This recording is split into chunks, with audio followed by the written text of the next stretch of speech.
waxyaabaha oo runtii markaan adigu ku arko ama codkaaga ama runtii aqoon dheer isku leenahay aniga laftigay waxaan reer marko dirsantahay marka waxay markan ku arko ama marka maxaa la yidhaahdaa codkaaga marko markii ugu horeysa codkaaga marko waxay ahayd riwaayadda ku jirtay waan filaayo magaceeda mahaayo inaad aabba ka ahayd oo laga caraysiiyey kadibna erga lagu soo diray oo ergada guriga kusoo gelaysay aboo milaafo minanka malaayga soo moodi karaa waxawaaye mashaakilkii jecel mashaakilkiisa haye mashaakilka waaye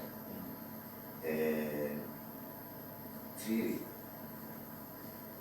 aboo milaafo minanka malaayga soo moodi karaa maxaa loola jeeday maqdiya diyo miya ama diyo tahay oo dad la sii haayo dad oo wax la diyi oo diyo la sii haayo amay tahay xoolo oo sumeyn loo wado oo dad lagu xaalmarinayo oo lagu qarxinayo amay tahay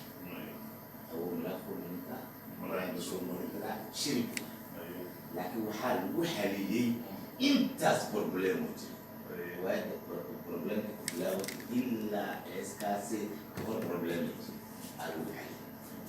dacwad marka waxay tusaysi in xal la gaari karo oo in laisku dheganaada leh in laisku dheganaada leh ma la ficno waa la fiican oo hal wax lagu celiyaa ila wax kale la sugay in xal la gaaro shay kastoo aad samaysatneen haddii muran kasta dhex geli kritik kasta ku fog adiga waxaa laga rabaa